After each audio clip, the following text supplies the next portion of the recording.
Typhoid salmonella typhi એ રોગ કરનાર bacteria છે જે મનુષ્યમાં ટાઇફોઇડનો તાવ પ્રેરે છે.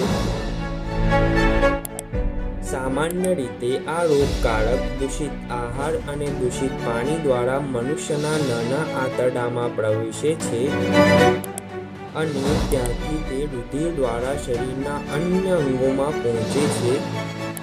આ રોગના સામાન્ય લક્ષણોમાં સતત વધુ તાવ 39°C થી 40°C, નબળાઈ, પેટમાં દુખાવો, કબજિયાત, માથું દુખવું અને ભૂખ ન લાગવી. તીવ્રતાની સ્થિતિમાં આંતરમાર્ગમાં કાણા પડવા અને મૃત્યુ પણ સંભવિત છે. આ રોગનું નિદાન વિડાલ ટેસ્ટ દ્વારા થાય છે. મેડિકલ ક્ષેત્રે આનું ઉત્કૃષ્ટ ઉદાહરણ મેરી મેનોન છે, જેમનું ઉપનામ ટાઇફોઇડ મેરી છે, જે વ્યવસાયિક રીતે રસોઈણ હતી. તેણીના દ્વારા બનાવવામાં આવતા ખોરાક દ્વારા તેઓ વર્ષો સુધી આ રોગના વાહક બની રહ્યા.